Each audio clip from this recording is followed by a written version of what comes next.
Assalamualaikum everyone, welcome to my channel. I hope you all will be good and fine. Previous lecture में हमने future की second branch complete की थी, future continuous tense. अब हम आज के लेक्चर में फ्यूचर की थर्ड ब्रांच को डिस्कस करने वाले हैं, फ्यूचर परफेक्ट टेंस। स्टार्ट करते हैं। फ्यूचर परफेक्ट टेंस बेसिकली होता क्या है? फ्यूचर परफेक्ट टेंस कहते हैं फेल मुस्तकबिल मुकम्मल, मतलब हमारे आने वाले वक्त में अगर कोई काम मुकम्मल हो चुका हो तो उसे हम कहते हैं फ्यूचर परफेक्ट टेंस। स्टार्ट करते हैं। फ्यूचर परफेक्ट टेंस की पहचान क्या है? सबसे पहले जुमले के आखिर में चुका होगा, चुके होगे, चुका हूंगा और चुकी हूंगी वगैरह आता है। जिस भी उर्दू जुमले के आखिर में ये वाले अल्फाज आएंगे तो वो फ्यूचर परफेक्ट टेंस का सेंटेंस होगा। बनाने का तरीका क्या है? मतलब स्ट्रक्चर, फर्स्ट नंबर पर subject plus helping verb plus third form of verb. जितने भी परफेक्ट टेंसेस हैं वो फ्यूचर हो, पास्ट हो या प्रेजेंट हो, उनमें हम थर्ड फॉर्म यूज करते हैं। और लास्ट में हमारे पास होता है ऑब्जेक्ट। हेल्पिंग वर्ब कौन सा यूज करते हैं फ्यूचर परफेक्ट टेंस में? Will have and shall have, और सेम क्राइटेरिया है जो हमने इंडेफिनिट और कॉन्टिन्यूस में डिस्कस किया था। ही, शी, इट, दे, यू के साथ हम विल हैव यूज करते हैं और शैल हैव किसके साथ यूज करते हैं? आई और वी के साथ। एग्जाम्पल नंबर 1 लेकर हम सेंटेंस क्रिएट करना स्टार्ट करते हैं। एग्जाम्पल नंबर 1 बनाना स्टार्ट करते हैं।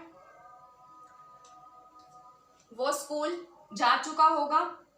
फर्स्ट नंबर पर हमारे पास होता है सब्जेक्ट, सब्जेक्ट है इसमें वो, ही। सेकंड नंबर पर हम यूज करते हैं हेल्पिंग वर्ब, और हेल्पिंग वर्ब है इसके विल हैव और शैल हैव। ही के साथ हम यूज करेंगे विल हैव।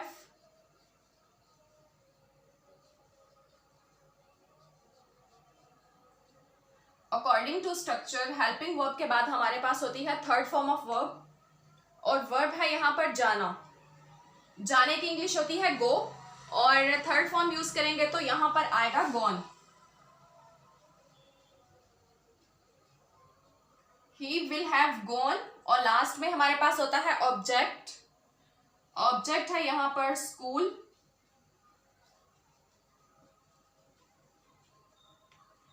सेंटेंस कंप्लीट हुआ।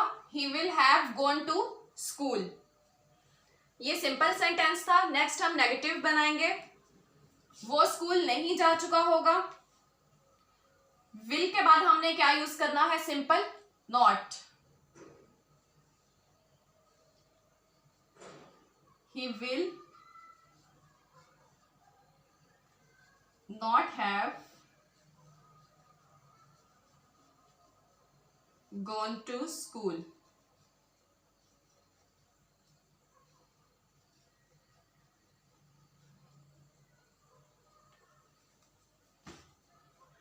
नेक्स्ट इंट्रोगेटिव सेंटेंस बनाएंगे। इसमें क्या काम करेंगे? विल और शैल को स्टार्ट में शिफ्ट कर देंगे।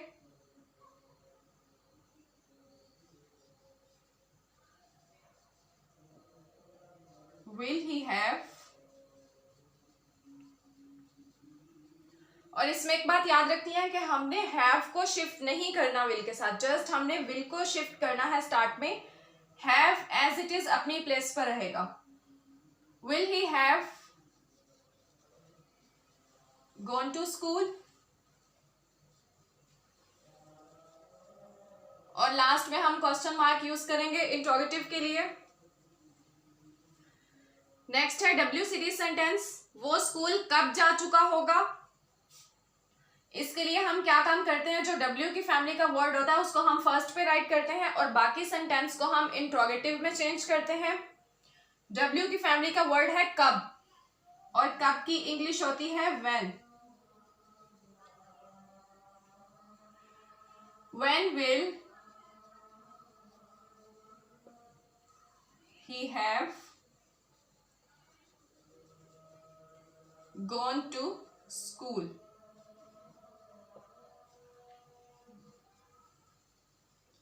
लास्ट में क्वेश्चन मार्क यूज करेंगे क्योंकि ये भी सवालिया जुमला है। और लास्ट में हमारे पास है मिक्स्ड सेंटेंस, क्या वो स्कूल नहीं जा चुका होगा, इसमें क्वेश्चन भी है और ये नेगेटिव भी है, मतलब इसमें नहीं का लफ्ज है। तो हम क्या करेंगे, जो नेगेटिव सेंटेंस है अगर हम विल को स्टार्ट में शिफ्ट कर दें तो ये मिक्स्ड बन जाएगा।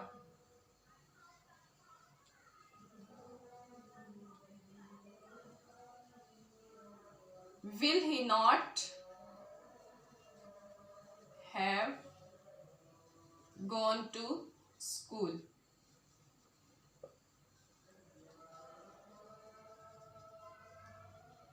और लास्ट में हम क्वेश्चन मार्क यूज करेंगे क्योंकि ये इंट्रोगेटिव भी है। फर्स्ट सिंपल था, second negative, interrogative, W series और मिक्स्ड। 5 टाइप्स के सेंटेंसेस हमने क्लियर कर लिया फ्यूचर परफेक्ट टेंस में। नेक्स्ट लेक्चर में हम फ्यूचर की 4th ब्रांच को डिस्कस करेंगे जो कि लास्ट होगी टेंसेस की, फ्यूचर परफेक्ट कॉन्टिन्यूस टेंस। और सेम थिंग के प्रैक्टिस इंपॉर्टेंट है, जितनी इनकी प्रैक्टिस होगी उतने ही ज़्यादा कॉन्सेप्ट क्लियर होंगे, क्योंकि एक एग्जाम्पल से जस्ट हमारे जो रूल्स हैं वो वेरीफाई होते हैं। तो जितनी प्रैक्टिस होगी उतना वर्क ज़्यादा क्लियर होगा।